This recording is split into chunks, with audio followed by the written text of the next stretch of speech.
and welcome, ladies and gentlemen, to Season 10 of the Intel Extreme Masters. We are in Shenzhen, China. Of course, Day 3 here after the open bracket. Groups A and B, we're here for another day of Groups C and D in the round of 16. I am joined in the opening today by none other than Sean Apollo Clark.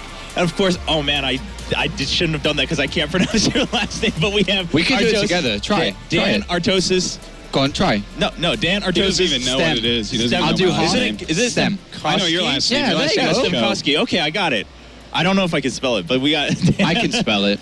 But the point is, we also have a special guest joining us today. I mean, finally was able to make it out all the way to Shenzhen. It is Kalaris. Welcome, Kalaris. How you liking Shenzhen? We hear that it's a little bit better this year than last year. Last year was super hot.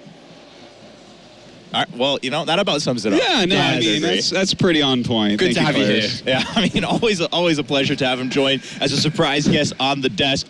But we do have another full day of StarCraft 2. We have the round of 16 wrapping up today. Actually, we have Groups A and B yesterday, of course. 4 days of StarCraft 2, and then we have Heroes of the Storm joining in on Intel Extreme Masters this season. It's a good year. It's a good year for Intel Extreme Masters. It's a great year. It's a better season. Okay. All right. Do you know what I did there? Yeah. Okay. I made no sense whatsoever. It's the first stop in the season, so I think we can't say that yet. It's going to be a good season because it's the 10th season. I think and it'll be something special. That's true. I think we should call it X.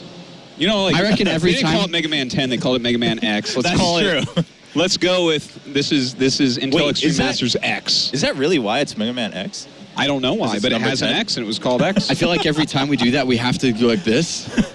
Welcome to the Intel Extreme Extreme Masters Masters Season X. We X. could be the X-Caster. That would fit in perfectly at this convention, actually. Yeah, actually, that's true. Yeah, we could go out on stage, do our little dance and whatnot. We have to Choreography. find a badge and have an X on our chest. Yeah. All right, we'll work on that as we go forward during the day. No? I don't know I don't know if anyone's a big fan of that one, Sean. Quiet Cyclops. Sorry. It's still very early here. It is pretty I'm early. waking up slowly. Yeah, it is pretty early, but you know, I mean, we did this yesterday, and it felt pretty good. I mean, the players are all here; they're warming up. As we take a look at the schedule, we do have again Group C and D today. A and B was wrapped up yesterday, guys. So we already have players moving on forward. We don't have any cliffhangers coming in today. That is all set. Group C and D today, and that all leads to the playoffs tomorrow, starting with the quarterfinals at the top of the morning on Sunday, and then all the way to see who wins in Shenzhen for the Intel Extreme Masters. Yeah, that's going to be pretty exciting. We did have some pretty sick matches yesterday. As you see, Snoot won his group, the group of death. That's crazy. Rain, Yeah. the defending Home Story Cup and GSL Codes champion, was knocked out. Sayonara. Pretty insane storyline right there. Yeah, and good to see Lucera finally do well Yeah. at this tournament. First tournament at the Intel Extreme Masters, good to see. I do want to point out, 100% of Zergs advanced. Oh, wow. I know. 100% of Zergs in this tournament. Yeah, and in first place in their groups, too. Why are they whining about Stormhost when all of them advanced? There you go. In first place in their groups. We've got the stats right in front of our eyes. No one can say anything anymore. It's really funny because Pig was talking about how he'd been studying and practicing the other race and other matchups. He's like, yeah, I've been working on Protoss and Terran because let's be honest here. But guess what, Pig? They both went through. Yeah, Listener and Snoot going through. We'll be seeing more of those Zergs in today, Group C and D. Now, you know, we're talking about Snoot and how awesome that was, but we still have quite a bit to look forward to, especially in Group C, of course. uThermal coming through. Can he also continue onward as one of those that qualified from Europe and go forward from his group? I think he can. I actually think he can advance from this I group. think it's absolutely possible. Yeah. But, I mean, 3 Protosses, right? What if they're the same skill level as him? Well, I mean, we saw that yesterday. I'm just asking, guys. I don't know. But Jim, of course, like the best Chinese player, right? Like this guy is always up at the top of China. And this is his home turf. Last year he got top 4 here, so... Yeah, he did super well last year in Shenzhen. Very, very, very good. But this group, when just looking at it, it looks like it's a battle for second place because... It does. Heroes should not be finishing anything lower than a first place in this group. Of course, they're 3-time champion, and it's between the bottom 3 there that should be going through in second, obviously. But I think it's really going to be between uThermal and Jim. Yeah, I think so. I mean, we don't want to count Sion out, but just given the history, I mean, Jim was always highlighted kind of as that top Chinese player in StarCraft 2. uThermal finally coming through those qualifiers. Now he's standing there. Snoot just advanced yesterday. I'm sure that serves as motivation for him. And, you know, not only that, but Group D, we have some other names to look forward to, like Parting. So that's exciting for the second half of the day. Also, we got a nice little surprise for all you guys at home. We do have all of our offstage matches being streamed today on a second stream, thanks to Maynard. So you can go over, you can see the address right there, and you can check out all of the matches today. So you can just leave 2 monitors up, 2 screens, 2 games. And just mute the Australian you like less. There you go. It'll be a battle for the Australian casters, and then we'll know. We'll check the viewership and see who's tuning into which stream better, and that's how we'll know who to bring on for the next Pig's got a clear advantage because we're here with him. That's true. We're helping Pig out a lot. I mean, if we were all in Maynard's bedroom, he'd probably have more viewers than Pig would here. Way more for in his bedroom, John. That's just not a fair fight. But for the main stage, though. So, again, you can check that out for all the offstage streams. For the main stage, we do have uThermal kicking it off on stage for the first match of Group C. Do we think, I mean, all right, I know we keep saying, like, Hero's probably going to be first, but do you think uThermal will at least put up a, like, great fight if he moves onward to the winner's match? Assuming Hero goes on to the winner's match. Again, I mean, anything can happen. We saw that yesterday. I think that I spoke with uThermal a lot, and he really thinks, or should I say hopes, he can beat Hero, because he thinks that's obviously going to be the best way to get out, because he's really scared. He thinks he can beat Jim, definitely. He said he can go up there and beat Jim. The problem comes when he might have to play him for the second time in the decider match. That's where he thinks the problem's going to come in, because he feels like the way the group's going to play out in his head is he beats Jim, Hero beats Cyan, they match off in the winner's match, he loses to Hero, goes to the decider where Jim gets the second shot again. That's where he's scared, so he says that if he was going to advance from this group today, it's going to be in first. Now, so why doesn't he just lose his first match? That's what I was going to say. That's what I was going to say. And then beat him in the decider.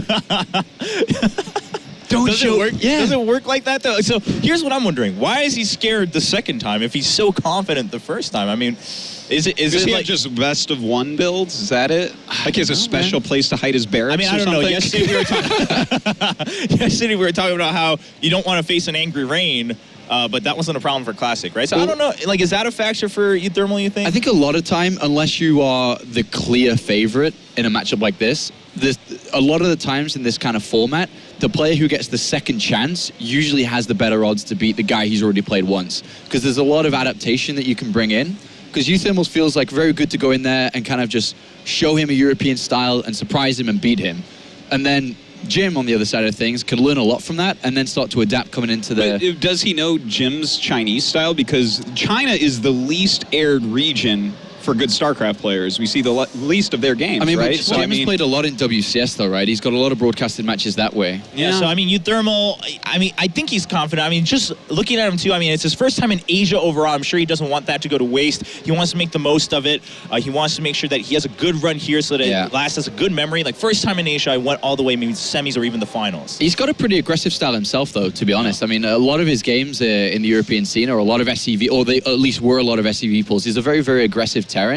And we know that Jim is as well, so it's going to be interesting when we look at that kind of dynamic. Yeah, it will be a fun match to see, of course. Jim, I mean, we keep talking about how he's always been kind of that top Chinese player, but at the same time, yeah, there were a couple runs globally where people are like, okay, I think we can all get behind that as a community, but then he would also like fall off again, be like, okay, suddenly Jim's not in any global tournaments again, and then he like shows up again a couple times. Yeah, you know, I think it's been kind of a difficult career for him. Sometimes it's hard as a Chinese citizen to get your visa to the country on time, to have your sponsor support there. There's not as many Chinese streams for foreign events. Yeah. So I think that he's been kind of hindered by that, but like how many times have we heard about this guy being like #1 GM on the Korean server, you know, able to beat all the top Korean guys. Yep. He's definitely a powerhouse player, and I know he plays WCS, so we do get to see him some, but don't forget some of these games, like he's playing more latency and whatnot. Yeah. Here it's on a home turf. He's not going to have any sort of latency here. I think that we're going to see some really strong play in his home country. Yeah, I think you can always say that Jim stylistically is a very aggressive player, but to know what to expect exactly is almost impossible to say. Yeah, and you know, I think the other big thing is we keep mentioning, sure, Jim has had some good moments here in Shenzhen last year and whatnot, but what matters for him is if he wins this, he's guaranteed a spot. I mean, if he wins the whole weekend, you get your spot at Katowice. You get to go to another global tournament. That's got to mean a lot. I mean, sure, for anyone, uThermal, of course, that'd be sweet too. But for him, it's like, all right, my first time in Asia, if I go to the semis, that's a pretty good finish. But for Jim, it's like, that doesn't really mean anything to me anymore because I need to make sure I can go to another tournament overseas, show the foreign fans what I can do. Yeah, uThermal can like drive to Poland, so you know we don't need him winning the spot. It's all about Jim here. Yeah, I mean, I do think it means a little bit more for Jim, like that extra winning the whole weekend. So again, match number 1 of Group C, it will be uThermal versus Jim. We'll see who gets to go into the winners match. And what we are expecting is probably Hero's going to be waiting for one of them up there. And if they can win that, I mean, we could have another Snoot story with all upsets in Group C. uThermal versus Jim kicking off the first match will be Rotterdam and Pig. Thank you very much, gentlemen. You all seem in such a good mood. We're in a very good mood as well to kick off the second day of group stage action over here at the Intel Extreme Masters, Shenzhen. And what better way to do it than with a fellow Dutchie, Pig? What's better than one Dutchie? It's 2 Dutchies. Wow, I didn't know that, but I'm being educated here. Gonna see some uThermal action, man. Yeah. So, you know, let's just go ahead and introduce the players first before we can go on a little rant or a tantrum and, you know, prove where all the boys at the desk were wrong, because that's why we're sitting here. But first things first, over here on the right bottom side of Coda, we're looking at the base of our red Dodge Terran representing AT Gaming. It is uThermal. Mark Schlappy has a great name. First I thought that, when the first time I read his name, I thought people were joking. I was like, there's no way that's his name, but it was actually his last name. I assumed it was a more common name in Holland than it was, but apparently not. Of course, spawning up here, his opponent in the top left-hand side, it is Jim. Of course, representing Invictus Gaming, has been representing Invictus Gaming for a very long time now already. Jim is a player that's also near and dear to my heart, but I can't help myself to lean a little bit towards uThermal. Interestingly enough, it's already been a 10-gate opening over here by Jim. 10-gate is not standard. There are some crazy Protoss players out there, including myself, that like to open 11-gate very frequently. But 10-gate, that's really the type of opening where you want to do something crazy with it. Could proxy second pylon, could open up with Zealot Stalker, Mothership Core, and just run it across the map. But before we're going to go too much into strategy, I think why uThermal is a lot more confident going into Jim the first time than he is going up against him for the second time.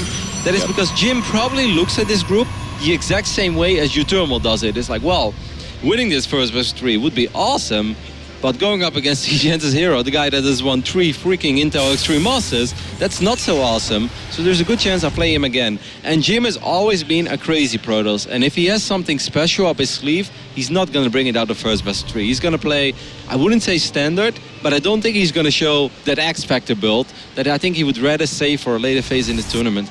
I have to agree with you there already. Jim lately has got a lot of crazy builds in his sleeve in all matchups, and he's always got that range. And even talking to uThermal before as well, he was saying it's really hard when you're analyzing his games, you're watching them, you always think he's heading one way, and then he splits off in a completely different one. And that actually makes it a bit hard to read your scouting information as well. But uThermal was saying he loves these Reaper openings. He loves to open up, just get a scout, and he loves going into that sort of Widowmine play, which is pretty much the most common TvP meta right now. Yeah, and it is very strong. I just don't think it's very strong when you keep doing it over and over again. I actually think this is going to work out quite well for uThermal, because there is no Stalker on their way yet. I think this Reaper should actually be able to get at least 2 or 3 probe kills, because there is a Mothership Core that's floating to the other side of the map. If uThermal just heads to the mineral line right now, man, this is fantastic. If you're a Terran player, you can kill 3 probes against a 10-gate opening straight to the bank, Jim.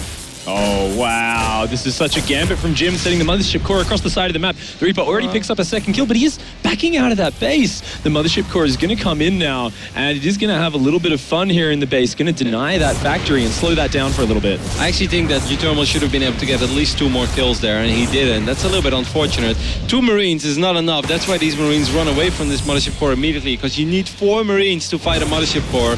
Jim knows this as well. I really like that uThermal is not just sacrificing his Marines. He's not just letting them stand there and die.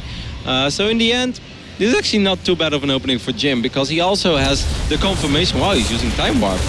Oh, a very ballsy maneuver there. It does take quite a bit of damage, does kill just one Marine, but that's a lot of energy down the drain. Yeah. And that is going to expose him to some weakness because we are seeing Starport go down, the Widowmine start building. They're going to be able to come across with a big pressure, and he's going to be very low on that Nexus Cannon energy.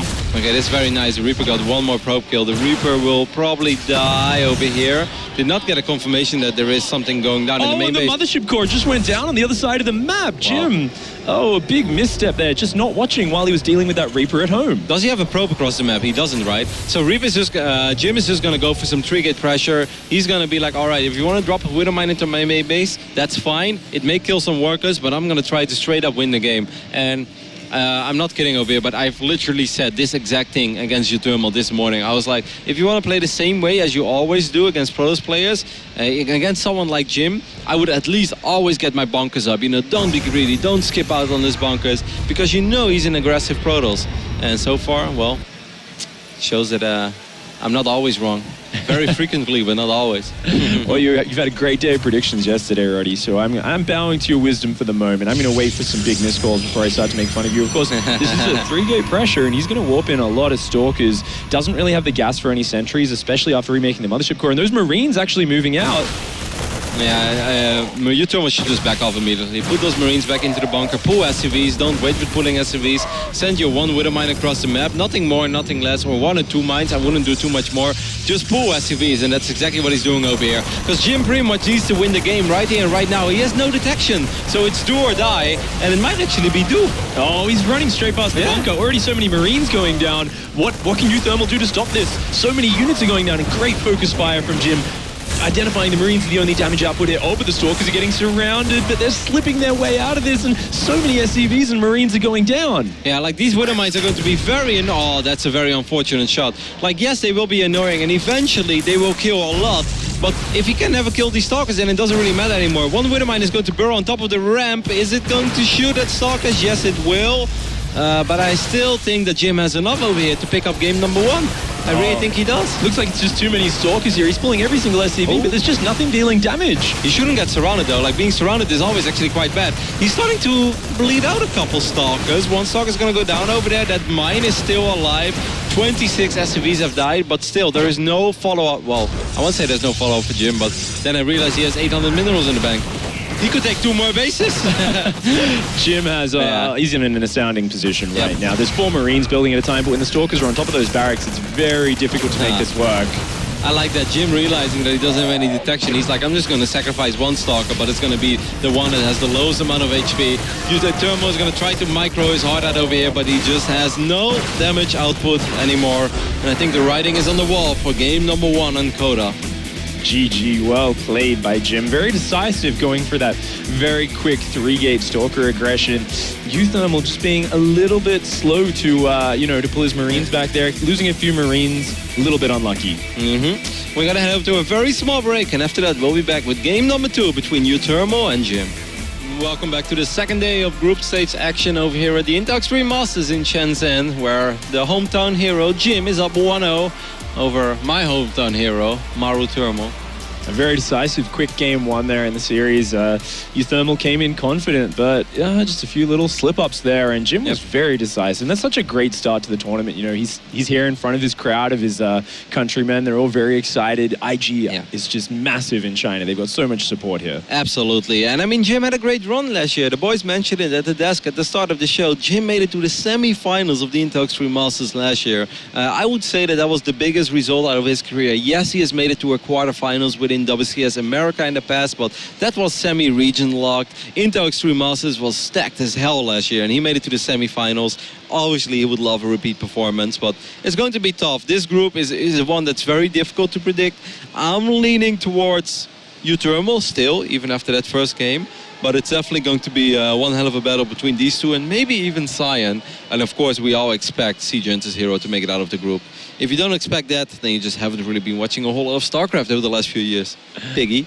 Not. I think we all expect her as the clear favorite here. But, you know, Mark, uThermal there was looking very focused, trying to recover his mindset. Jim here, he just had the eyes of a killer before the set even started. And we can see he's maintaining that composure. He looks very, very calm and focused right now. Yep, second game is going to be played on Cactus Valley, and the last match, if necessary, is going to be played on Iron Fortress.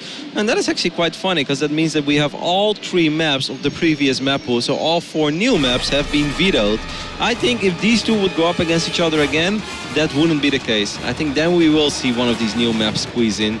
But for now, it's going to be Cactus Valley as second map, and if it's necessary, Iron Fortress is going to be our deciders. Spawning up here in the top right of Cactus Valley, we have the Dutch Terran player. It is uThermal. How's your Dutch, Piggy? Non-existent, except for the words that are shared with German. I might know one or two maybe. Are they safe for camera? No. Damn it. Over here on the left top side of Cactus Valley, we have the man that's representing Invictus Gaming. It is Jim. Once upon a time, I hyped this man into oblivion together with my old friend, Mr. Bitter. We couldn't stop talking about Jim for days. We made him sound like he was he was basically the greatest thing that ever happened to StarCraft. And then the very first match he played, he went up against Nesty, you know, the multiple-time GSL champion, and he just killed Nesty like in 18 minutes, 2-0 in a best of 3. And everyone's like, oh my god, all the hype is justified. And me and Bitter, we looked at each other, we're like, uh-oh, what have we done? Like, if you cast your mind back, that was 2013, I believe, right? Yep. It's 2013, kind of season 2. It's something of a sad story. If you look at Jim's career that year, it was when he was really starting to shine the brightest, and there were multiple tournaments he actually missed out on due to visa restrictions. There was a WCS Premier season he missed out on, a WCS Global Finals he qualified for and couldn't go to. Yeah, exactly. There was a lot of opportunities right when he was at a very peak point in his career, which he missed out on, and that can be very damaging to a player's mentality. So it's really nice to see Jim kind of getting back up on this horse and still performing very well. Historically, there's always been one matchup that's been holding Jim back a little bit, and that goes for his brother-in-arms Maxed as well, and that has been PvT. He's just never been that solid in PvT. Now, Cactus Valley is a much bigger map than Coda. What I'm expecting here is some old-school Jim magic, and for the fans out there, well, what does it even mean? I don't really watch Jim every single day, don't blame me. Well, it's gas first, by the way, by uThermal. He's going to be very aggro. I think that Jim wants to play Phoenix Colossus on this map because it's such a large map. This is a map where even a lot of Protoss players that are normally not Phoenix players like to play Phoenix, just because it's pretty much the only way to ever deal with drops on this map. uThermal on the other end is going to go gas first. I'm not too surprised by this because he used the exact same opening against Lilbao and Harstem at Cactus Valley during the qualifier run that he had at the Intel Extreme Masters European qualifier, where he defeated arguably the 4 best European players in a row. It's a very, very decisive build, and I like seeing it even when you're down a game. It could be said that it's risky, but it makes sense. On Cactus Valley, it's a 4-player map. Players usually aren't going to scout you as fast, and you can see Jim's scout actually going in the wrong direction. He isn't going to realize this is happening until a medevac's almost popping out, and that's going to give uThermal that element of surprise, which makes this timing very, very powerful. That attack coming in with that Widow Mine so fast is so hard to stop. And let's not forget, if this would have happened in the previous game, then Jim wouldn't have been able to mine any more minerals from, let's say, 6 minutes and 45 seconds, because that is roughly going to be the time that first medevac makes it into the main base of Jim. This time I do actually expect Jim to get detection. It may be a Forge. I wouldn't be surprised to see him go 1 gate into Forge. That's a little bit unorthodox, but that is kind of like, as I like to call it, cheating as the Protoss player. I do it myself as well, because it's very difficult to defend against a lot of Widow Mines with observers. It's going to be a Twilight Console first, but I still think it's going to be the Forge as follow-up. It's just easier to deal with drops when you have cannons than when you have observers. Like observers, yeah, they detect, but you still need units to actually shoot at, you know, those Widow Mines, those Hellions, whatever. And if you get a Forge and you drop a cannon in each mineral line, you have detection and you have constant DPS.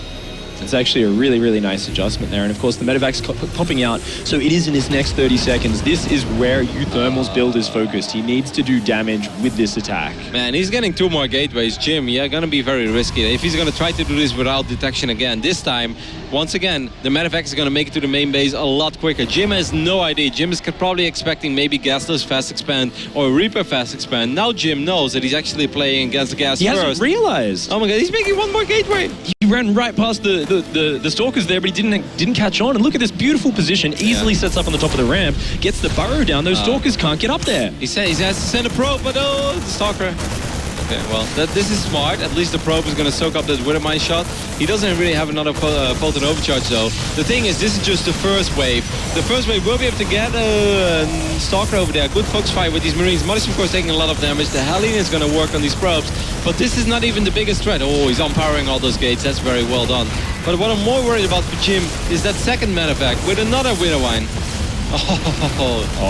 Killing the Mothership core. And look at this, with that medevac healing, those Marines just aren't going down. And so far, 5 probes have gone down, a pylon and a Mothership core just for a couple of Marines. And that Widowmine is still in such a deadly position, and there's no detection on the way. And exactly, the entire natural right now is super exposed. The Widowmine shot at something. Maybe it was a probe, maybe it was a Stalker, I'm not sure. But this is just extremely frustrating for Jim. Is there another medevac on the way? I think uThermal is a little bit worried. He's like, he should have something going into my main base soon, right? Well, actually, no, it was just gateway pressure. That's what he was hoping for. So Jim is going to try to win the game right now with just 4-gate Blink Stalker, no detection, while there is a Widowmine on his ramp. And he knows, as soon as he leaves, this Widowmine is going to wiggle his way into the mineral line.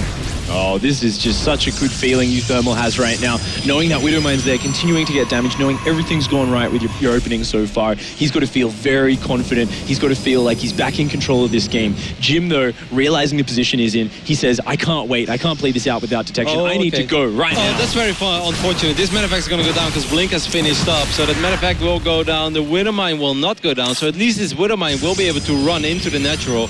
But if I was uThermal right now, I'll just kind of stay on one base for a bit. It's like, well, I know you have 2 bases and I have 1, but I can still drop mules in my main base. And I actually, you have no detection, so there is a time on your attack.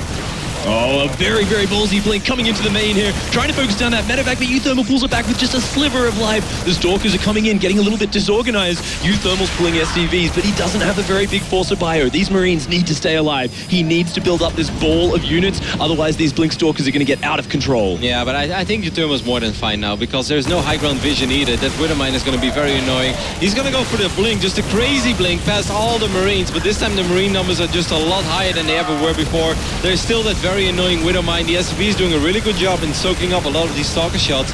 9 SCVs have gone down in the process, that's nice, but Jim is still showing us no signs of willing to transition. And oh, look at that Widowmine. As you said, Roddy, he's scuttled over into the mineral line. He's starting to pick off those probes. Jim is on a timer here. His economy is getting ravaged back home. He's going all in, blinking on top of the bio. But the Marauder in that bunker is dealing out so much damage. The SCVs are wrapping around. This is a really good hold for uThermal. Yep, all of these Stalkers are going to go down eventually. I don't think there is any way out for these bad boys. Just 3 of them remaining. A lot of them have no shields anymore. Jim is starting to look like he wants to transition. He dropped the assimilator, but then he's like, nah, I'm not even going to try. GG is called. uThermal evens up the series. A very decisive way to get back in that. You can see that focus on uThermal's face. He looks very, very happy with how that went. And this is what his plan was from the beginning. This is how the games were meant to go. He felt like that was meant to happen from game 1. And I think this is a really cool change we've seen in Mark and uThermal's attitude. Is he used to be known for really losing control of his mindset after losing a game 1, and his performance would dip a lot. But I think today in that game we saw he did everything right. I think it was quite smart by uThermal. I'm not sure if this was his plan all along. I have seen him do gas first multiple times on Cactus Valley, but it could also be that he looked at game 1 and he's like, well, if you're going to be this stubborn, that you're just that type of Protoss that is going to go super all in every single time and just not get any detection, then I'm just going to go gas first, and then this is going to arrive so much quicker that it's pretty much impossible for you to deal with, because once that Widowmine burrows once, Protoss, it's just really frustrating. You have to send your workers, you have to always avoid this little circle where the mine is. If that mine shoots as one of your Stalkers one time, well, you're in a world of trouble, because then you just have no more DPS. And uThermal, he's really good as well with small little micro tricks. I will never forget this moment where he played in the Intox Masters qualifier against Harstem in the left bottom, or well, yeah, it was against was on Cactus Valley against Harstem, left bottom side. He was picking up Marines that were being targeted by an Oracle. I'm not even kidding. Like, Oracles kill Marines in like 0.1 second. But he kept picking them up. Every single time an Oracle shot at one Marine, he picked it up in a medevac. I was losing my mind. I was casting those games with Kalaris, and I was like, oh my god, this is stupid. Like, that is so sick. Yeah, it was sick. It's one of those things most players would not even try to do that, but if you can pull it off, if you've been practicing it, it's those little bits of flair that really set a Terran player apart. It's really funny because the other day I was playing a little bit of Terran in 4v4, and I remember that moment. I was like, I remember what uThermal did in that IEM qualifier. I'm gonna do it too. My Marine died and I picked up the 3 wrong Marines. It's like, wow. All right, never again. Never again. All right, going into game 3, the players uThermal and Jim are tied up 1-1, and we are going into Iron Fortress.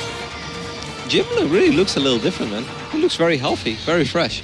Yeah, he looks very, very focused as well. Yeah, in the past he looked a little bit worn out, sometimes a little exhausted, but now he looks fresh. He looks like he's ready for another IEM run. And of course, he'll need to be going up against his Terran opponent here, spawning in the bottom left-hand side of Iron Fortress. It is AT Gaming's uThermal.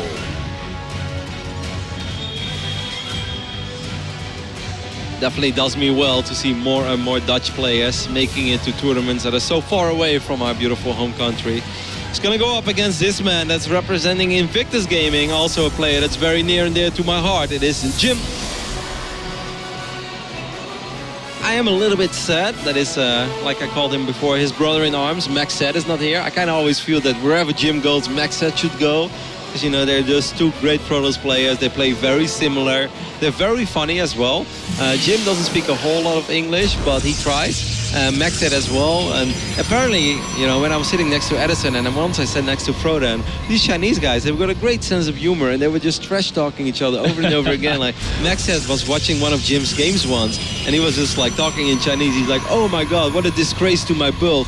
I will never allow him to do my build again. This is just poor execution, you know. And I was just kind of dying while they were translating it for me. I was like, man, these guys are so fun. I never knew.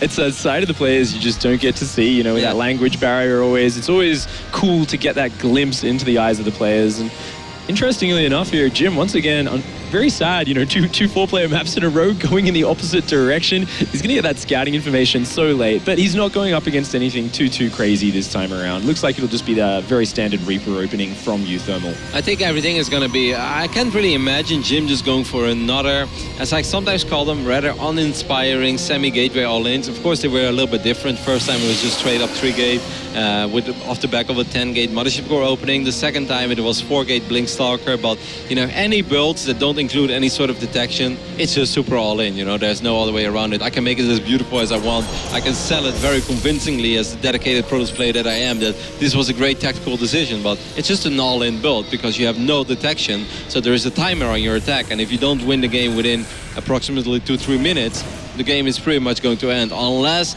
every now and then you have a bizarre standoff scenario where you do a lot of damage, I do a lot of damage, let's sort of transition. But that, I would say that happens 1 out of 10 games where you just refuse to get any detection. Of course, both players expanding just here. uThermal coming in for the Reaper Scout is going to see that fast Nexus. The Mothership Core has just popped out, is going to deflect this. Of course, the Reaper wants to try to spot where is the second pylon. That's what the Terran player is looking for at this point. Is there any hidden tech? Sees exactly where all that is and feels very comfortable progressing with his factory path, going into that Widow Mine tech once again. I'm so surprised because what Flo is showing us right now, Jim scouted the natural. He could have been annoying with the probe, he could have been like zapping away at that SUV. Then he went up the ramp, but he went back immediately. He didn't even see the factory. As a Protoss player, I am so extremely happy when I know when I'm playing against CC, you know, or Rex CC into factory or Rex CC into 2 more Rexes, because it forces you to react completely different. But it seems like Jim doesn't care whether this is a 2 Rex, 3 Rex, or a 1 Rex into factory. Well, most of the time uThermal will go factory follow-up, but I would still say this is one of those things you want to confirm that for yourself. But it seems like Jim, he has a plan. He's coming into this. It really feels like he just doesn't want to give any chance of losing that probe. Exactly. He wants it to survive. We see the Twilight Council coming down. And of course, if we think about Iron Fortress, one of the big features of this map is there's no natural ramp. There's no high ground there. So Blinkstalker aggression can kind of come forward, come back, without constantly having to gain high ground vision to shoot at the bunker. This Reaper is going to hop into the main base and will spot the Twilight Con, so that's a massive scout over here for uThermal. Now he knows he has to worry about that. What's also massive is that he doesn't spot a robotics facility, he doesn't spot a forge yet. Man, Jim is in a hurry, man. I don't know, maybe he knows about some great hot pot restaurant over here in Shenzhen, and he's just really hungry right now because he wants to get this series over with. Well, actually, he's getting a robotics facility this time, so it's not too bad yet. A good reaction, I think, after being scouted to go for that robo, not to just go for some all-in build when it's being scouted. This is really nice, forcing the Nexus Cannon out with those Hellions. And of course, this is just the first stage, forcing the Nexus Cannon out so that the medevac with the 2 Widow Mines that's about to come up is going to go into that main base. There's going to be no Nexus Cannon to cover it. And most importantly, detection is not ready yet. Yes, the robotics facility is being wiped in, it's halfway done, but it's very, very unlikely that Jim will have enough DPS to shoot down the medevac and both Widow Mines, or shoot down both Widow Mines before they're able to burrow. So I think there's a very good chance over here that uThermal should be able to get a couple cheeky probe kills. And while these Stalkers are into the main base, let's keep an eye on those Hellions, because those Hellions are going to swing into the natural again. Oh, the 1-2 punch. The medevac boosting into the main base. The Stalkers are coming down. That's 5 Stalkers. They are focusing the medevac down very, very quickly. The Widow Mines do get burrowed in that mineral line. Yep, well, like I mentioned, and here come these 2 Hellions as well. They're going to try to get a couple of cheeky probe kills. 5 kills already. I think uThermal was quite satisfied with this, because let's not forget, this was not a gas first opening. This was Reaper into command center, into factory follow-up. When you get 7 workers as a Terran, uThermal is very satisfied with this. 8 workers even, man. Ooh, cheeky dodge run. Cheeky. Not too bad. Sacrificing 2 Widow Mines. Of course, we did lose the medevac for that. So uThermal did take a bit of a hit in that unit count. And this proxy Dark Shrine in such a crazy position there. Looks like we've also got a Warp Prism queued up. So we are going to be seeing a very sneaky, quick DT drop counterattack from Jim. Yep. And uThermal, he's starting a missile turret in his natural. Looks like he realizes this might be an option. I mean, uThermal is a good enough Terran player to realize that he did enough economic damage that if this game plays out in a very straight up, normal way, that he's going to be in a great position. So right now he just wants to make sure that nothing too crazy happens. This is tricky though to figure out if you're a Terran player right now, because you look at it, you're like, he's going to blink Stalker on me again, right? uThermal is pulling SCVs immediately. We'll keep the bunker alive, and that's so important. But I do like the way that Jim is selling this so far. It's just rather unfortunate for Jim that uThermal seems to be having the right read on this game. Jim coming in, poking back and forth. 3 DTs, warping into that Warp Prism on the right-hand side. The Blinkstalkers looking just to distract, to pick off SCVs, to be as annoying and distracting as possible. Right now, there is a missile turret in both mineral lines. They can go down very quickly to those DTs, and there is only 1 scan saved up. It's all going to be about whether these DTs can get some damage done right here. I think he should just drop all Dark Templars in the main base, and he's actually going to unload all of them in the natural. No, that went terrible for Jim. Lost the Warp Prism and lost all 3 Dark Templars. I don't know, Piggy. This isn't looking all that good for Jim right now. A disastrous move. That is so much gas. And he's warping in another 2 Dark Templars. Jim just looks so stubborn right now, trying to force this to work. Looks like those DTs are a little bit more defensive, trying to harass this force, force out scans as it counter pressures. He knows he does not have enough units at home, so Jim needs to use those DTs to defend. Forcing out a couple scans, he's going to try to slow uThermal down. Colossus is halfway done. If he gets 1 Colossus out, and this actually, those 2 Dark Templars that he wiped in, they already did more than the previous 3 Dark Templars and the Warp Prism. This is actually very good for Jim, because he needs this time so badly, because he's going up to Colossus at home. And man, he did very well with these 2 Dark Templars. I'm actually very impressed. Pulling back the army is so valuable right now. This was the one critical timing where Jim was incredibly open to a counterattack. Right now, we see the first Colossus popping out. The second one starting up. Colossus range on the way. Suddenly, Jim's army is actually looking like it's getting to a point that it can actually defend its base. It can take a front-on fight. The sort of timing has been missed. It looks like uThermal's pushing across to pressure now, but it's not sure how much damage he can get done with this. Yeah, I think if Jim just sits in his natural, he's going to be fine. I was kind of worried about the eyes that he had on the map, but he only has 2 observers, and that is not fantastic, but that's not bad either. You know, he had an observer that he thought was leaving the natural, and then he has an observer over there, so he's going to see this army arrive. And I don't think uThermal can really take this fight unless Jim messes up badly with his Colossus patrol, but 2 Colossus should be more than enough to deal with this. The Widow Mine's kind of... uThermal's going to scan right now and kill that mine. I kill the observer. Stims forward, does manage to take it out. That mine, actually. Oh, very nice sieging position here, actually. More Colossus is what Jim wants to be building right now. He only has one more observer out on the map. So having to stop that Colossus production to potentially build more Colossus, it's not really an option. He just has to keep on building his Colossus here. And look at this, he's trying to come out and force a fight. Yeah, I mean, I like this fight because his army is a lot stronger. These stocks are a little bit exposed. 2 more mines, that is going to be a little bit scary though, because if those 2 mines blow up in the middle of your stalker ball, well, then most of the HP is going to be done immediately.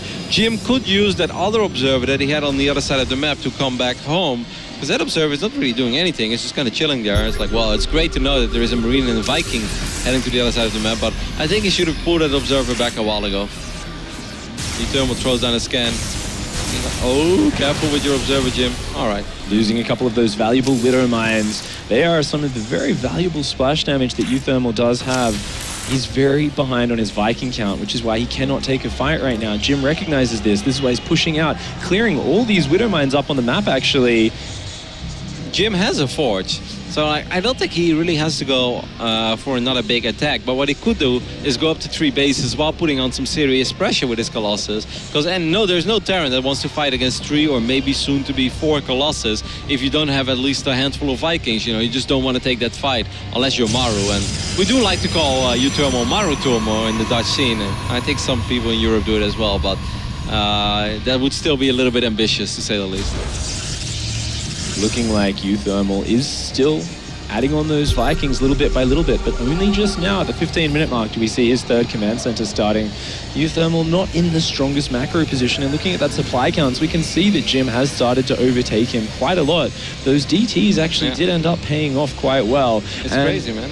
I mean, there's no charge just yet for all these Zealots, but just the number of Colossus and Stalkers alone is very intimidating. It really blows my mind that Jim is in the position that he's in, especially after those first 3 Dark Templars died and that War Prism died. I would have been like, oh my god, I hate life so much right now, you know, I'm just gonna leave this game. I'm gonna write a message to David Kim and I'm done with it. But Jim actually managed to get himself in a really good position with those 2 additional Dark Templars that forced uThermal back into his main base. He got a Colossus out and he actually killed a handful of SCVs. Suddenly he was 12 workers ahead and uThermal had no 3rd command center.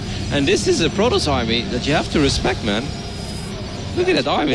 That's a gross army. It's just, there's more gateway units than there are Marines and Marauders right now. 16 Zealots and 21 Stalkers to 11 Marauders and 27 Marines. That is absolutely insane. Yep. Only 3 medevacs out as well, which means there's not that much prolonged healing.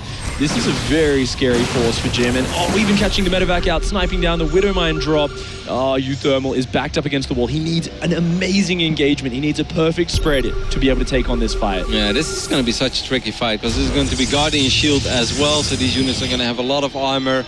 You know, this is kind of what I like to see out of Jim, and I think he's playing this out perfectly as a Protoss. You know, he's going up to 3 bases, but he's also putting on so much pressure on uThermal. He's going to get a couple of free SCV kills over here. He doesn't have to do this, but I think he's confident enough that he's just going to try. How many Vikings are we currently looking at? I feel that 10. 10 is a number that uThermal could probably work with, but he still is going to need a very perfect engagement. Time warp is going to go down. Great time warp, beautiful SCV pool, but is it enough? So many of the units are trapped at the back. The Vikings are shooting down these Colossus. 2 Colossus go down very quickly. There's still 3 raining down fire on this army. uThermal trying to drag those actually a Colossus pretty shots good away. fight for uThermal because there's mostly Stalkers left, and Stalkers are not very good against Marauders. Well, there are so many Stalkers actually that I think they are very good. GG is called, and Jim will win. Just after the back of those 2 additional Dark Templars, man. That's really what set him so far ahead. I thought uThermal was making a pretty valiant effort over there in the natural, and I felt as soon as those Colossus were gone, maybe he could have turned the battle around, but there, you know, even though those Stalkers didn't have great upgrades, if you have 25 Stalkers, it doesn't matter if there are 4 or 5 or 6 Marauders left, you know. They will take care of it. They will. And a decisive victory there for Jim. In the end, Mark, uThermal looking a little bit flustered there. He had a little bit of a smile, shook Jim's hand, but didn't go the way he expected. Jim, on the other hand, looking quite content. Of course, we are going to bring him up to the analysis desk for an interview in just a moment. And if I was Jim right now, I'd actually feel pretty happy because I feel about the game where I played the most legit style of Protoss, you know, where you got the 3 gate, where you got the robotics facility, you got detection. That is the game that he actually won. And the first wave of those Dark Templars didn't even really do a whole lot for him. So if I was a Protoss and I look at that series, I feel pretty pretty satisfied with myself. I'd feel really good. I think it came down to all the small little touches that Jim added in there and very much the confidence in his play. He looked really, really good with the Blink Stalkers at the front. They actually picked off quite a few SCVs there over the course, distracting that without losing many Stalkers at all. So even though the DTs did whiff initially, he was very greedy behind that. He just didn't warp in any units, just added the Colossus and the probes, and suddenly he was back in the game. I think you make a great point there. It did set him up for that economic lead that he created for himself. Maybe it wasn't that much, but it was 6 or 7 kills, and then those 2 Dark Templars, one forced out a scan, also hurts the economy. The other Dark Templar just ran into the main base, picked off a couple SCVs, and then suddenly, like, yeah, the attack may not have worked, but he's up 12 workers, so it looks great. Can't wait to hear from the man himself as he's on the analysis desk with Chobra and Apollo. Thank you very much, Roddy. Yes, we are joined by Jim, who just won his first match in Group C. Congratulations on your victory, 2-1 against uThermal. Of course, uThermal kind of coming in as a big European hope, but we were talking before, Jim, and I want to ask you, straight from the man himself, I mean, how much would it mean for you to win this and secure a spot in Katowice? Because you don't get too many chances to go to global tournaments. uThermal 是一位比较厉害的欧洲选手，也是一位比较对他们有希望能晋级的选手。这场胜利对你来说意味着什么？这场胜利对我来说应该算是一种自信吧，因为最近我成绩真的是太差了，但是我练得很多，所以之后希望能够出现。So let me just help you out a little bit. There you go. Right, There you go. Okay. This winning means a lot of confidence to me, and this period of my time I didn't do really well, so this give me a lot of confidence. Yeah, I mean, yeah, I sure hope so, because a lot of foreign fans also know of Jim quite well, but they're like, oh, we don't get to see him as often, but then when they do see Jim, they're very excited. So, I mean, how aware is he of how much the foreign fans like to see him play? 你知道你的很多国外粉丝很希望你能出现在舞台上，但是有很多机会你可能没有把握住，但是你对大家希望你出现舞台上有什么想法吗？尤其是对国外的粉丝们来说。我会继续努力练习，争取这次 WCS 能够出现在更高的舞台上面吧。每一次都是过去就输了。Okay. I'm trying to practice more, and I'm going to make this WCS to go a little bit further. Yeah. I won't be like last time on the further to try to get through to the qualification. Awesome. And do the best of my tournament. Okay, great. I have a question for him. So, results haven't been that good recently. But how is his training in preparation? Does he feel in good shape for this tournament? 你可能现在状态一般，但是你练习中的准备是怎么样的？然后你练习中的状态的话，战绩怎么样？然后你对这些比赛做了怎么样的准备呢？练习的话，我觉得状态还可以吧，在韩服中师有个50名左右，然后。状态也很不错，我都是靠天梯练习，因为韩服真的很强。I basically train in the Korean ladder, and I usually made to the Grandmaster division on top 50. Top 50? Yeah. Okay. And I'm doing pretty well situation in the practice. Yep. So gonna be good. Great. Awesome. Can you beat Hero? Yeah. I want to. Yeah, I think we're all really excited to hear that, because of course Hero kind of has that bullseye on his back. Now before we wrap up though, we've got a little present for you, don't we, Sean? We got a present. We have a song. We made a song for you. So if you'd tell him. 我们为你做一首歌，然后希望你也可以跟我们一起唱出来。It was while you were winning. We were singing it together, and we wanted to sing it for everyone at home. But you, if you can, try join in. 我们在你们比赛之中，就是为你做一首加油歌，然后你如果可以的话，加入我们一起唱。Okay. We'll start Sean will slowly. Start. Okay. We'll start slow. You can join in as well. We'll do this together. Okay. Ready? Yeah. Jim, go and win. Jim, go and win. Jim, go and win. All right. Thank you, Jim. Well, thank you very much for the interview, Jim. Congratulations on moving to the winners match. Of course, thank you, Jay, for your interpretations on the desk. We will be taking a quick break. When we come back, we will find out who's going to get through from the group in the winners match of Group C.